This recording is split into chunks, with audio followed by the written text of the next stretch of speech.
कहानी को पूरा समझने के लिए कहानी के पिछले सभी भागों को ज़रूर देखें। उसका लिंक मैं आप लोगों को डिस्क्रिप्शन बॉक्स में दे दूंगी और साथ में कमेंट बॉक्स में पिन भी कर दूंगी, तो आप वहां भी जाकर देख सकते हैं। मेरी प्यारी यूट्यूब फैमिली, आप लोगों के इतने प्यारे प्यारे कमेंट आते हैं जो मैं पढ़ती हूँ और उन्हें लाइक भी करती हूँ, पर हर कमेंट को रिप्लाई करना पॉसिबल नहीं होता है। पर मैं आज स्पेशल उन लोगों को थैंक्स बोलना चाहती हूँ जो लोग अपना कीमती समय निकालकर मेरी स्टोरी को पढ़ते हैं और उस पर अपने प्यारे प्यारे कमेंट भी देते हैं। और उन लोगों को भी थैंक्स कहती हूँ जो पढ़ते तो हैं लेकिन किसी वजह से कमेंट नहीं कर पाते हैं। मैं आप लोगों के लिए आज शाम को 5 बजे बोनस पार्ट लाना चाहती हूँ, लेकिन उसके लिए आप लोगों को ढेर सारा कमेंट करना पड़ेगा ताकि मुझे पता चल सके कि आप लोग कितने ज़्यादा एक्साइटेड हो बोनस पार्ट देखने के लिए। इस ठंड में हर किसी को एनर्जी चाहिए होती है एक्स्ट्रा काम करने के लिए। मुझे भी एक्स्ट्रा बोनस पार्ट बनाने के लिए मेरे प्यारे प्यारे सब्सक्राइबर के प्यार और सपोर्ट रूपी एनर्जी चाहिए। तो चलिए जल्दी से शुरू हो जाइए अपने प्यारे प्यारे कमेंट से कमेंट बॉक्स को भरने के लिए। आज शाम 5 बजे आप लोगों का इंतज़ार पुनः होने वाला है और पार्ट भी बहुत ही ज़्यादा खूबसूरत है, तो देखना बिल्कुल मत भूलिएगा। और मुझे पता है मेरी फैमिली मुझे निराश कभी नहीं करेगी। आप लोगों ने आज तक मेरा साथ दिया है और आगे भी देते रहेंगे। स्नेहा ने दूध का गिलास खाली किया और मुस्कुराते हुए बोली, तो क्या करेंगे आप? उसकी बात सुनकर अंगद कुछ बोल ही नहीं पाया, क्योंकि वो फिलहाल स्नेहा का कुछ बिगाड़ नहीं सकता था। वो मुंह बनाते हुए बोला, तुम्हारे साथ बहस करनी ही नहीं है मुझे। ये बोलकर वो क्लोजेट की तरफ बढ़ गया और अपने कपड़े निकालने लगा। स्नेहा मुस्कुराते हुए अपनी जगह से उठी और फिर अचानक ही अंगद के पीछे आकर खड़ी हो गई। अंगद कुछ कहता उससे पहले ही स्नेहा ने पीछे से उसे हग कर लिया और अपनी बाहों को उसके सीने पर लपेट दिया। अंगद की धड़कन एक पल के लिए रुक गई। उसे स्नेहा से इस चीज़ की उम्मीद नहीं थी। वहीं स्नेहा ने उसे कसकर अपनी बाहों में जकड़ा हुआ था और बोली, मैं जानती हूँ शायद आपको गुस्सा आ रहा होगा। आप मुझे खुद से दूर करने की कोशिश भी करना चाहते होंगे। आपका मन तो कर रहा होगा कि पलटकर मुझे चांटा भी लगा दे, लेकिन कुछ वक्त चाहिए ना अंगद जी, जो करना है कर लीजिएगा। लेकिन फिलहाल आपकी लिटिल प्रिंसेस चाहती है कि उसकी मम्मा उसके डैड को हक करे। उसकी बात सुनकर अंगद की जो धड़कनें रुकी हुई थी वो तेज रफ्तार से चलने लगी और वो यूं ही खड़ा रह गया। उसे अब हिलते हुए ना देखकर स्नेहा के चेहरे पर मुस्कुराहट तैर गई। वो भी यूं ही खड़ी रही और फिर 5 मिनट बाद वो अंगद से दूर हुई और उसे देखते हुए बोली, अब आप शॉवर लेने जा सकते हैं। अंगद ने पलटकर उसकी तरफ देखा और बोला, ऐसी हरकतें मत किया करो, तुम जानती हो मैं फिलहाल तुम्हें कुछ नहीं कह सकता। उसकी बात पूरी होती उससे पहले ही स्नेहा उसके बिल्कुल करीब हुई और उसके सीने पर अपना हाथ रखकर बोली, करूंगी अंगद जी, मैं हरकतें करूंगी। अगर आप रोकना चाहते हैं तो रोक लीजिएगा, लेकिन मैं वो सब करूंगी जो मैं करना चाहती हूँ। ये बोलते हुए अब उसने अपनी नज़रों को अंगद की तरफ उठाया। उसकी आंखों में नमी थी, लेकिन उसके साथ साथ अंगद के लिए बहुत सारा प्यार भी। स्नेहा वहां से जाने लगी, लेकिन अचानक ही अंगद ने उसका हाथ पकड़कर उसे रोक लिया। स्नेहा ने पलटकर उसकी तरफ देखा। अंगद तुरंत बोला, कल रात मैंने तुमसे कुछ कहा था क्या? मेरा मतलब है मुझे नींद नहीं आ रही थी तो मैंने थोड़ी ड्रिंक की थी। ड्रिंक के बाद उसकी बात पूरी होती उससे पहले ही स्नेहा वापस उसके करीब हुई और दोबारा उसके सीने पर अपना हाथ रख कर उसे हल्का हल्का सहलाते हुए बोली, वैसे तो कुछ खास नहीं कहा आपने, इसलिए आपको टेंशन लेने की ज़रूरत नहीं है अंगद जी। लेकिन अगर कुछ कहा भी होगा तो एक पति ने अपनी पत्नी से कहा है, कुछ गलत तो नहीं होगा ना? और ये पत्नी तो अपने पति के मुंह से बस बातें सुनने के लिए बेताब है, फिर बेशक से वो तानों का जूस हो या फिर गुस्से की शिकंजी। इस बकबक क्वीन को अपने एनोकोंडा की हर एक बात अच्छी लगती है। ये बोलते हुए वो मुस्कुराई और फिर बेड की तरफ चली गई। अंगद बस उसे जाते देखता रह गया। वो बोलना भी बहुत कुछ चाहता था, लेकिन बोल भी नहीं पा रहा था। स्नेहा बिस्तर समेटते हुए बोली, अब आप यूं ही खड़े रहेंगे अंगद जी या फिर शावर भी लेंगे? मुझे भी शावर लेना है। उसकी बात सुनकर अंगद तुरंत टॉवल लेकर वॉशरूम में चला गया। स्नेहा ने पलटकर उसकी तरफ देखा और फिर हल्का सा मुस्कुराई। कुछ ही देर में अंगद शावर लेकर वॉशरूम से बाहर निकला और जाकर आईने के सामने खड़ा हो गया।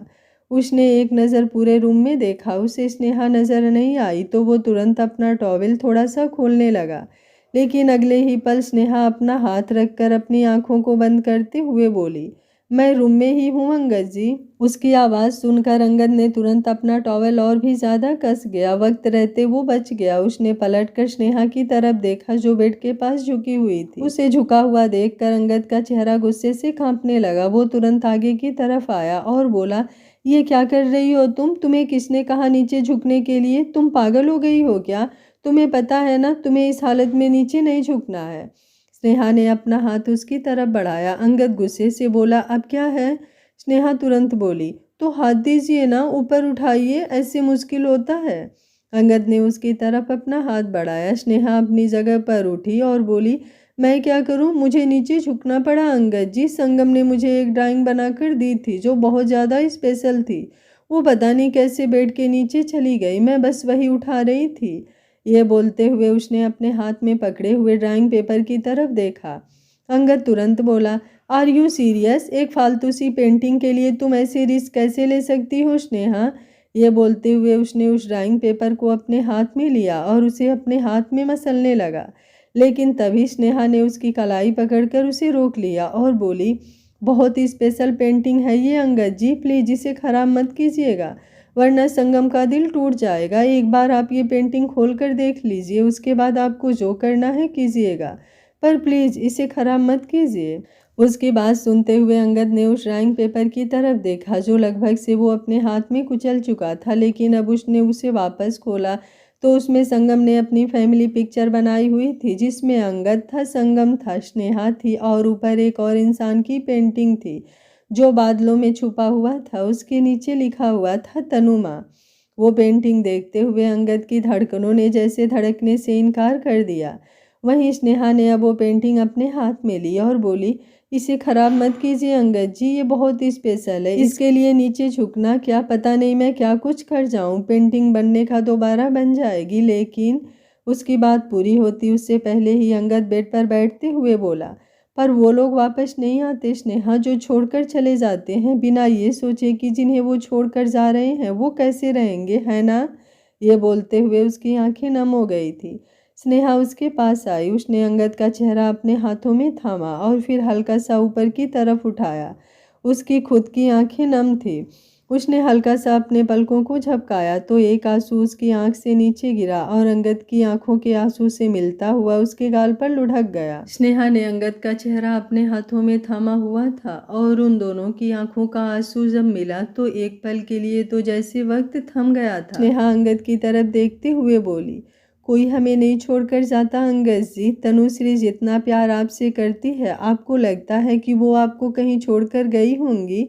बिल्कुल भी नहीं। वो तो आपके आसपास होंगी, आपके दिल में होंगी, आपके अंदर होंगी। आप जब चाहे तब उन्हें महसूस कर सकते हैं। अंगद उसकी तरफ देखते हुए बोला, तुम्हें मैं संगम नजर आता हूँ क्या? स्नेहा ने तुरंत अपना चेहरा नामे हिलाया और बोली, नहीं नजर तो नहीं आते, क्या पता आप कुछ पलों के लिए संगम बन जाएं। अंगद तड़प कर बोला, उसकी बहुत याद आती है स्नेहा।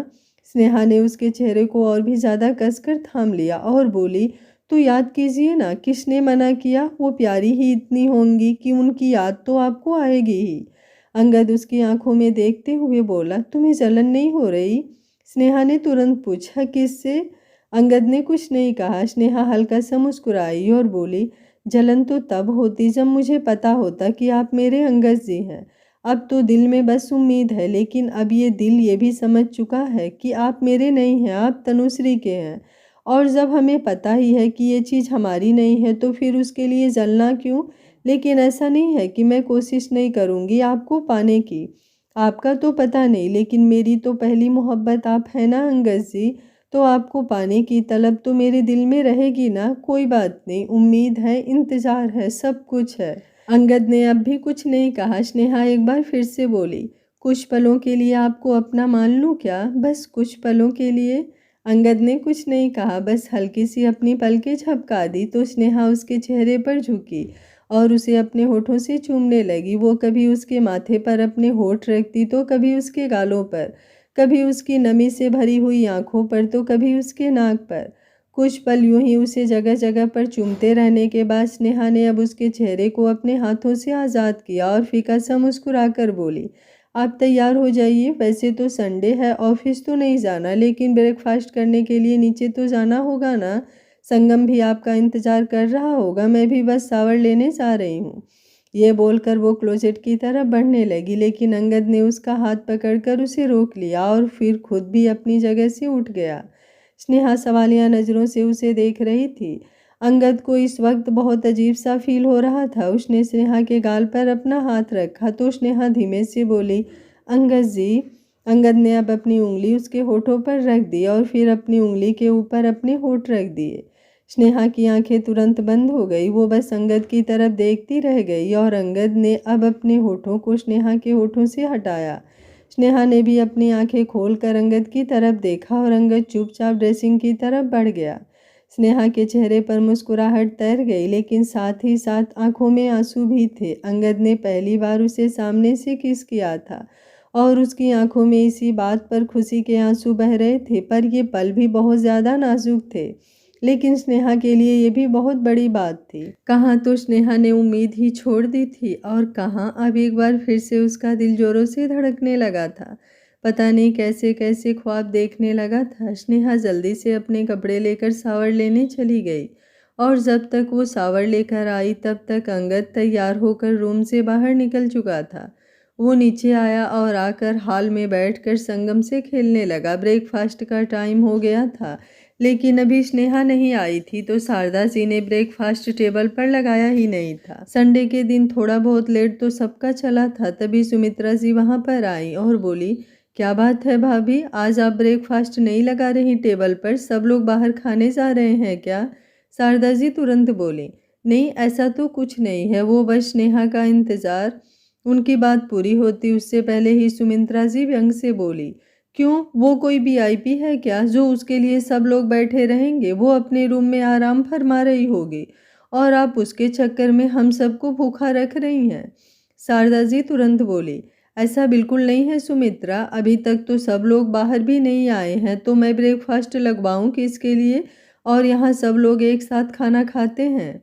उनकी बात पूरी होती उससे पहले ही इस बार अंगद वहां पर आकर बोला, और अगर किसी को अकेले खाना है तो अपनी प्लेट में खाना ले और जाकर अपने रूम में खा ले। यहाँ पर किसी का ना मुंह पकड़ा गया है और ना ही उसके हाथ। ये बोलते हुए उसकी गहरी नज़रें सुमित्रा जी पर थी, पर सुमित्रा जी भी कहाँ चुप रहने वाली थी। वो तुरंत बोली, तुम तो बोलोगे ही, तुम्हारी बीबी की बात जो हो रही है। अंगद भी झट से बोला, और आप सुनेंगे भी, क्योंकि आप मेरी बीबी की बात जो कर रही हैं। सुमित्रा जी गुस्से से दांत पीस कर बोली, चाची हूँ मैं तुम्हारी। अंगद भी फटाक से बोला, तो मैंने कब मना किया है? सुमित्रा जी झल्लाते हुए बोली, तुम मेरे साथ बदतमीजी कर रहे हो। अंगद भी तिरछा मुस्कुराया और बोला, और अगर इतनी ही प्रॉब्लम है इस बदतमीजी से तो शुरू भी नहीं करना चाहिए था चाची जी। अगर आप मेरी बीबी के बारे में बात करेंगी तो मैं ऑब्वियसली जवाब दूंगा। सुमित्रा जी सार्किस्टिकली बोली, अच्छा ये वही बीबी है जिसे तुम भी बात बात पर जलील करते हो और अब उसी के वकील बन रहे हो। तुम्हारी बीबी की दादी ने तुम्हारी बदतमीजी बर्दाश्त कर ली, लेकिन मैं नहीं करूँगी। जिस बीबी की तुम खुद इज्जत नहीं करते उसके लिए पूरा घर भूखा बैठा रहे, ऐसा मैं तो बिल्कुल नहीं होने दूंगी। ये बोलते हुए उनकी नज़रें स्नेहा पर थी जो अभी अभी सीढ़ियाँ उतरते हुए नीचे की तरफ आई। स्नेहा अंगद के पीछे आकर खड़ी हुई और सुमित्रा जी की तरफ देखते हुए बोली, आपसे किसने कहा चाची जी कि ये मेरी इज्जत नहीं करते? एक पति और पत्नी के बीच क्या है और क्या नहीं ये सिर्फ उन दोनों को पता होता है। इसके बारे में किसी तीसरे को ना पता होता है और ना ही उसे उन दोनों के बारे में बात करनी चाहिए। उसकी बात सुनकर सुमित्रा जी गुस्से से चिल्लाई, तुम्हारी इतनी हिम्मत कि तुम मेरे सामने अपनी जुबान। अभी वो बोल ही रही थी कि अंगद स्नेहा के सामने हो गया। सुमित्रा जी एकदम से चुप हो गई। स्नेहा पूरी तरह से अंगद के पीछे थी तो अब उन्हें नज़र तक नहीं आ रही थी। अंगद उन्हें गुस्से से घूरते हुए बोला, अब बोलिए आपको जो बोलना है ताकि जवाब आपको फिर मैं दूं। और अंगद मित्तल कैसे जवाब देता है ये आप बहुत अच्छी तरह से जानती हैं, क्योंकि आप उसे बदतमीजी कहती हैं। बाहर से आई हुई ऊंची ऊंची आवाज़ों को सुनकर सब लोग वहां पर इकट्ठा होने लगे थे। सुमित्रा जी गुस्से से कांप रही थी। किशोर जी तुरंत उनके पास आए और बोले, ये क्या कर रही हो तुम सुमित्रा बच्चों के साथ? उनकी बात पूरी होती उससे पहले ही सुमित्रा जी बोली, हाँ हाँ, आपको भी मेरी ही गलती लगेगी, हमेशा से आपको मेरी ही तो गलती नज़र आई है। यहाँ पर कौन मेरे साथ बदतमीज़ी कर रहा है ये तो आपको दिखाई ही नहीं देता। अंगद फिर तुरंत बोला, आप बदतमीज़ी करने पर मजबूर करती हैं, वरना इस घर में और भी लोग रहते हैं, उनके साथ तो बदतमीज़ी नहीं करता मैं। सुमित्रा जी गुस्से से गहरी गहरी सांसें लेने लगी। स्नेहा अब आगे की तरफ आई और अंगद की तरफ देखते हुए बोली, छोड़िए ना अंगद जी, आप खुद को शांत। उसकी बात पूरी होती उससे पहले ही सुमित्रा जी चिल्लाते हुए बोली, पहले खुद ही आग लगाती हो और फिर आग बुझाने का ड्रामा भी करती हो। अंगद भी गुस्से से चिल्लाया, मेरी बीबी से तमीज़ से बात कीजिए, वरना इस बार बदतमीजी क्या होती है मैं आपको बहुत अच्छी तरह से सिखाऊंगा। ध्रुव तुरंत बोला, प्लीज़ मॉम, आप यहाँ से अंदर चलिए। सुमित्रा जी हैरानी से उसकी तरफ देखते हुए बोली, तुम्हें भी मैं ही गलत लग रही हूँ। ध्रुव एक बार फिर से बोला, जब स्नेहा की कोई गलती ही नहीं है और आप स्नेहा को इस तरह से सुना रही हैं तो ऑब्वियस सी बात है मॉम, आप ही गलत हैं। अगर आप आभा को कुछ बोलती तो मुझे भी बुरा लगता और मैं भी आपसे बदतमीजी कर जाता, तो अंगद कहाँ से गलत हुआ। कोई लड़की हमारे लिए अपना परिवार, अपना सब कुछ छोड़कर हमारे साथ हमारे घर में आकर रहे और फिर हमारा ही परिवार उसे बदतमीजी करे, तो मैं तो ये चीज़ बर्दाश्त नहीं कर पाऊंगा। फिर मैं अंगद से चुप रहने की उम्मीद कैसे करूं। सुमित्रा जी गुस्से से जबड़े कसने लगी और तुरंत अंदर की तरफ चली गईं। किशोर जी ने अंगद की तरफ देखा और कुछ बोलने को हुए, लेकिन उससे पहले ही अंगद बोला, आपको कुछ कहने की ज़रूरत नहीं है, मैं जानता हूँ चाची जी कुछ ज़्यादा बोलती हैं, इसलिए कभी उन्हें पलटकर ज़्यादा जवाब नहीं देता, लेकिन अगर बात मेरी बीबी की आई तो मैं चुप नहीं रहूँगा चाचा जी। ये बोलते हुए उसने एक नज़र स्नेहा की तरफ देखा जिसकी आंखों में आंसू थे। संगम भी वहीं पर खड़ा था और स्नेहा ने उसे पूरी तरह से अपनी बाहों में समेट रखा था। अंगद उन दोनों की तरफ देखते हुए बोला, बाहर गाड़ी में तुम दोनों का इंतजार कर रहा हूँ, आज हम ब्रेकफास्ट बाहर करेंगे। ये बोलकर वो बाहर की तरफ चला गया और स्नेहा शारदा जी की तरफ देखने लगी। शारदा जी उसके पास आई और बोली, पहले ही उसका मूड ऑफ है, अगर मना करोगी तो और ज़्यादा नाराज़ हो जाएगा। जाओ तुम संगम को बाहर ले जाओ और उसके साथ ब्रेकफास्ट बाहर ही कर आओ। स्नेहा ने अपना चेहरा हाँ में हिलाया और वहाँ से बाहर की तरफ आ गई। उसकी नज़रें अंगद पर थी जो इस बार गाड़ी से काफ़ी दूर खड़ा था और स्मोक कर रहा था, ताकि जब वो लोग गाड़ी में बैठे तो सिगरेट का धुआं संगम को या फिर स्नेहा को परेशान ना करे। स्नेहा संगम की तरफ देखते हुए बोली, आप जाकर गाड़ी में बैठो बेटा, मैं अभी आती हूँ। उसकी बात पर संगम तुरंत अपना चेहरा हाँ में हिलाकर बोला, ओके स्नेहा माँ। ये बोलकर वो भागते हुए गाड़ी में जाकर बैठ गया और स्नेहा ने अंगद की तरफ देखा जो अभी भी स्मोक कर रहा था, लेकिन अब उसने सिगरेट फेंक दी थी। वो भी गाड़ी की तरफ बढ़ गया, लेकिन उसकी नज़रें भी स्नेहा पर थी और उसे वापस अंदर की तरफ जाते हुए देख उसे समझ नहीं आया कि स्नेहा वापस अंदर क्यों जा रही है। वहीं स्नेहा जल्दी से किचन में आई और उसकी नज़रें इधर उधर घुमाने लगी। सामने ही उसे एक छोटी सी डिब्बी नज़र आई। उसने तुरंत उसे खोला और फिर उसमें से कुछ लेकर वापस बाहर की तरफ आ गई। अंगद ड्राइविंग सीट पर बैठा था और संगम गाड़ी की बैक सीट पर बैठा अंगद का एक्स्ट्रा फ़ोन चला रहा था। स्नेहा भी वहां पर आई और अपनी सीट पर बैठकर उसने अपना हाथ अंगद की तरफ बढ़ाया। वहीं अंगद ने भी इस वक्त उससे सवाल किया, अंदर क्या लेने गई थी तुम। उसके सवाल पर स्नेहा ने अपनी हथेली की तरफ इशारा किया तो उस पर इलायची का एक दाना रखा था। अंगद की आईब्रो ऊपर की तरफ उठ गई। स्नेहा जल्दी से बोली, इससे पता नहीं चलेगा कि आपने सिगरेट पी है या नहीं, आप में से सिगरेट की स्मेल नहीं आएगी। अंगद उसे तिरछी नज़रों से देखते हुए बोला, तुम्हें बहुत पता है इस बारे में। स्नेहा कुछ सोचते हुए बोली, एक दो बार आयुष भाई को स्मोक करते हुए देखा था और फिर साथ में ये इलायची खाते हुए भी, तब पता चला था। उसकी बात सुनते हुए अंगद ने वो इलायची उठाकर अपने मुंह में डाली और फिर गाड़ी स्टार्ट कर दोनों वहां से निकल गए। स्नेहा मुस्कुराते हुए संगम की तरफ देखकर बोली, आप आगे आओगे क्या बेटा, आपकी स्नेहा माँ के पास बैठना है। संगम ने तुरंत अपना चेहरा ना में हिलाया और बोला, बिल्कुल भी नहीं स्नेहा माँ, मैं पीछे ठीक हूँ। और आपको पता है मैंने तो सोच लिया जब हमारी लिटिल प्रिंसेस आ जाएगी ना तो मैं उसे भी अपने साथ पीछे बैक सीट पर ही बैठाऊंगा। आप दोनों आगे बैठकर बेशक से लड़ाई करना या फिर आपस में प्यारी प्यारी बातें, लेकिन हम दोनों तो पीछे बैठकर बहुत सारी शैतानियां करेंगे। उसकी बात सुनते हुए स्नेहा की नज़रें खुद ब खुद अंगद की तरफ उठ गई थी। अंगद भी उसकी तरफ देख रहा था। स्नेहा ने अब एक नज़र संगम की तरफ देखा और फिर वापस अपनी नज़रों को अंगद की तरफ घुमाते हुए बोली, अगर आपके डैड चाहेंगे तो ज़रूर। अंगद की आईब्रो ऊपर की तरफ उठ गई। उसे स्नेहा की इस बात का मतलब समझ नहीं आया, लेकिन फिलहाल उसने कुछ नहीं कहा। कुछ देर बाद उनकी गाड़ी एक रिजॉर्ट के बाहर रुकी और वो दोनों संगम के साथ अंदर की तरफ आए। संगम भागते हुए आगे की तरफ जा रहा था। स्नेहा को डर लग रहा था कि कहीं उसे चोट ना लग जाए, तो वो भी तेज कदमों से उसके पीछे पीछे जाने लगी। लेकिन उसे इस तरह भागते हुए देख अंगद ने तुरंत उसका हाथ पकड़ा और बोला, भागना नहीं है तुम्हें, आराम से चलो, मैं देखता हूँ उसे। ये बोलकर वो तुरंत तेज कदमों से अंदर की तरफ चला गया। वहीं स्नेहा भी अंदर की तरफ जा रही थी, लेकिन तभी एक शख्स अचानक से उसके सामने आकर खड़ा हुआ। वो शख्स कोई और नहीं, निश्चय था। निश्चय आहूजा, जो इंटेंस नज़रों से स्नेहा की तरफ देख रहा था। स्नेहा भी उसे देखकर शॉक्ड थी। वो तुरंत उसके बगल से जाने लगी, लेकिन निश्चय ने अपना हाथ आगे बढ़ाकर उसे जाने से रोक दिया।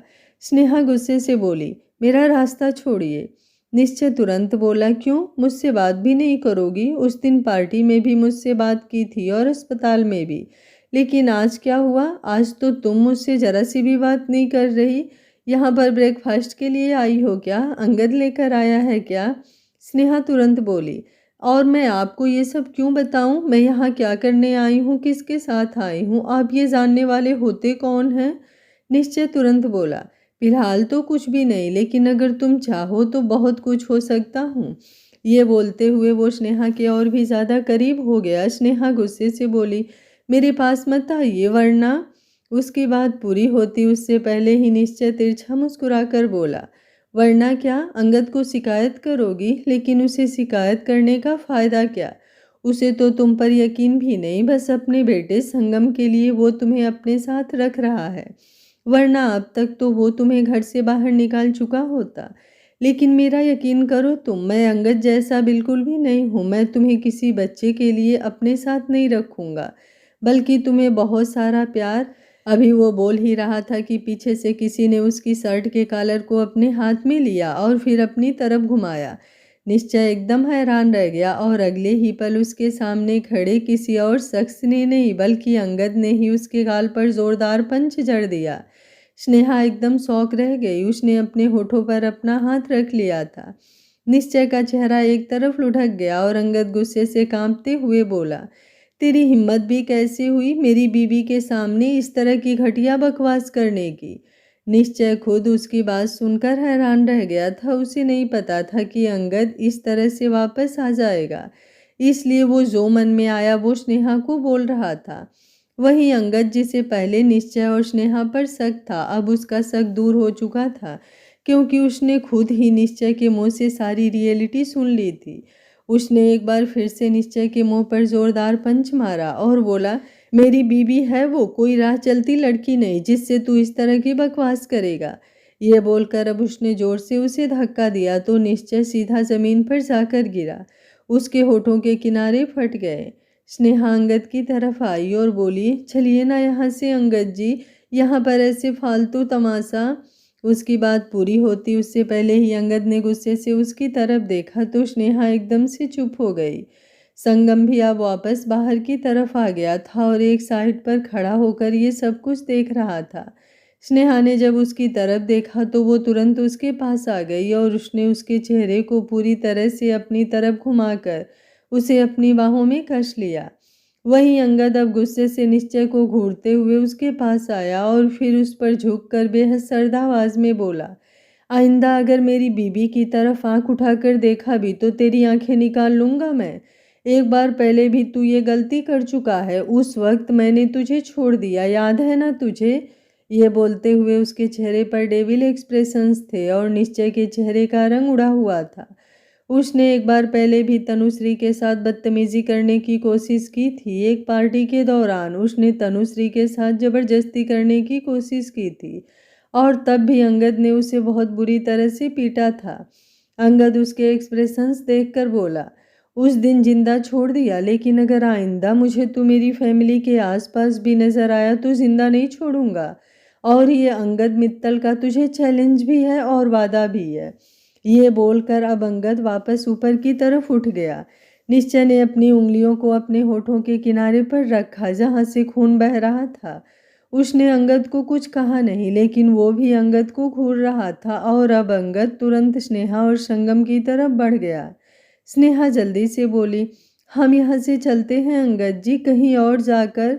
अंगद तुरंत बोला, क्यों, कहीं और क्यों जाएंगे? इसके बाप का रिजॉर्ट है क्या? ये बोलकर उसने संगम का हाथ पकड़ा और स्नेहा को अंदर चलने का इशारा किया तो स्नेहा भी संगम का दूसरा हाथ पकड़कर उसके साथ साथ अंदर की तरफ आ गई। निश्चय अभी भी जमीन पर गिरा हुआ था और वहां का स्टाफ उसे देख रहा था और मुंह दबाकर हंस रहा था।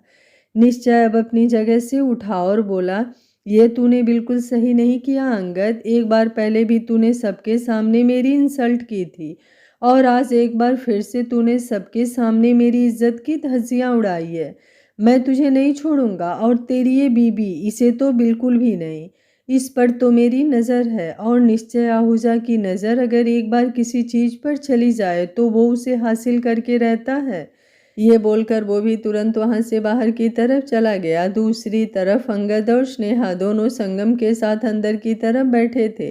अंगद ने संगम से तो उसका फेवरेट फूड पूछ लिया था जो फिलहाल उसका खाने का मन कर रहा था और अब उसने अपना चेहरा स्नेहा की तरफ घुमाया और बोला, तुम बताओ तुम क्या खाओगी? स्नेहा मुंह बनाते हुए बोली, बता तो दूं, लेकिन फिर आपके टोंट कौन सुनेगा? अंगद की आईब्रो ऊपर की तरफ उठ गई। वो तुरंत बोला, टोंट तो छोड़ो, पहले बताना जरा ऐसा भी क्या है जिस पर तुम्हें पूरा कॉन्फिडेंस है कि मैं तुम्हें सुनाऊंगा? स्नेहा मासूमियत से बोली, नूडल्स और मंचूरियन।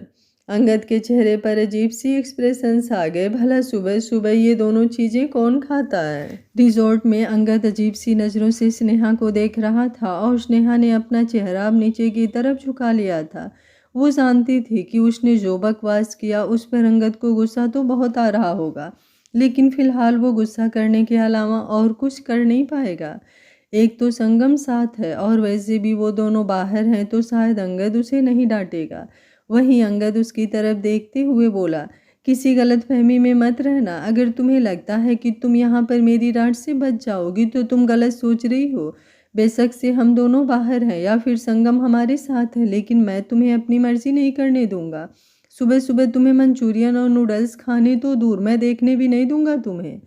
उसकी इस बात पर स्नेहा ने अपना चेहरा हल्का सा ऊपर की तरफ उठाया और धूमे से बोली, लेकिन अंगद जी, मेरा मन।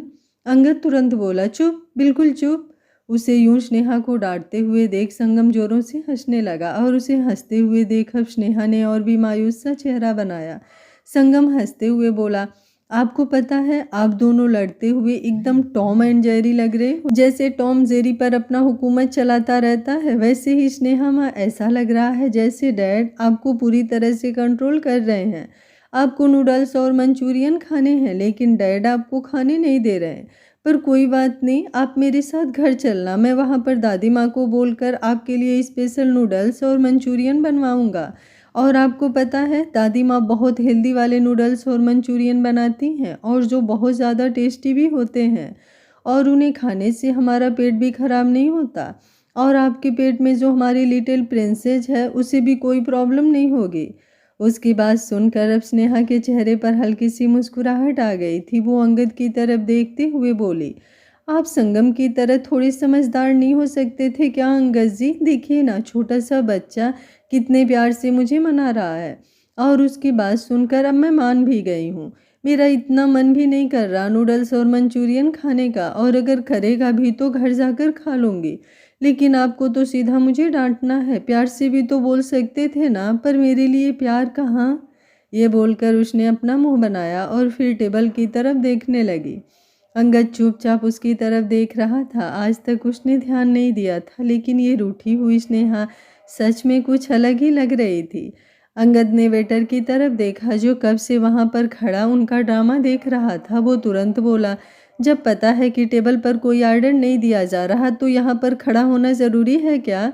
स्नेहा ने अब हैरानी से अंगद की तरफ देखा और बोली, आप उन्हें क्यों डांट रहे हो? अंगद ने तुरंत पूछा। और मैं उसे डांट रहा हूँ तो तुम्हें बुरा क्यों लग रहा है? स्नेहा भी जल्दी से बोली, क्योंकि उनकी कोई गलती नहीं है। अगर हम ऑर्डर नहीं दे रहे लेकिन ऑर्डर देना चाहते हैं तो वो यहीं पर खड़े रहेंगे ना।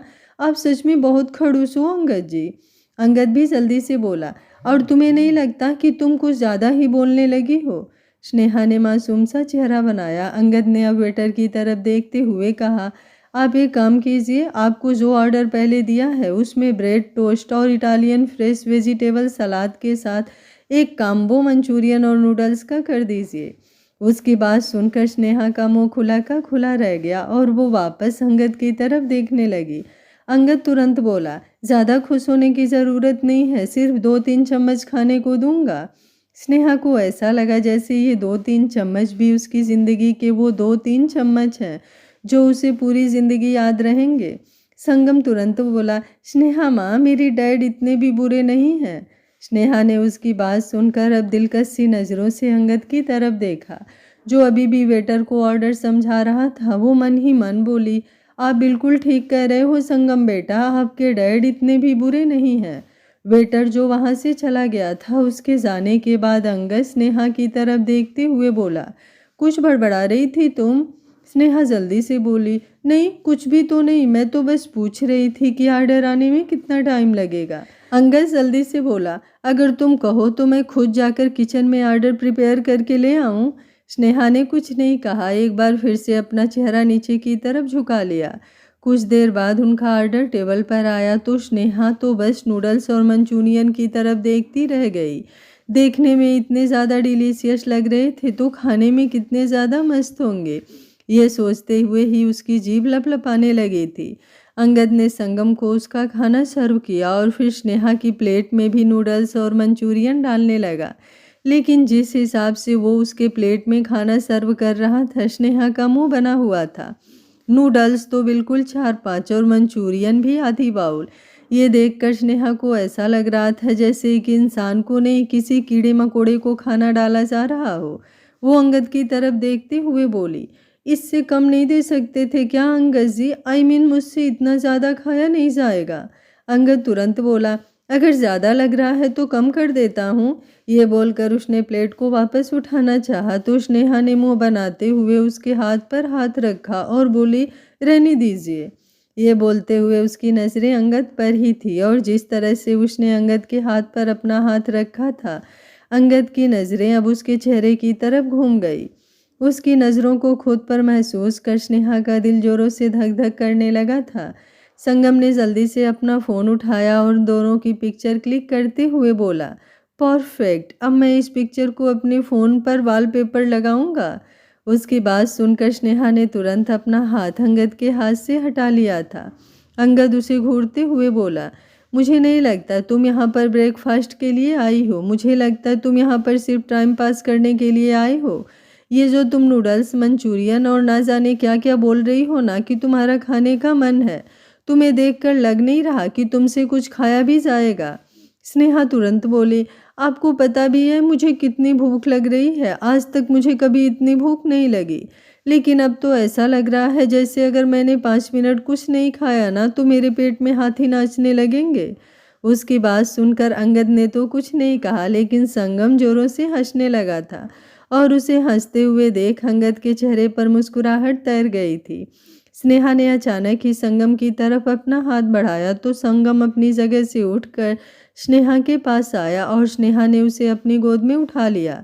वो उससे नूडल्स और मंचूरियन के बारे में कुछ बात करने लगी थी। शायद वो दोनों जिस तरह से अंगद ने उसे थोड़ा थोड़ा वो दोनों चीज़ों दी उस पर मजाक कर रहे थे, लेकिन अंगद की नज़रें उन दोनों पर थी।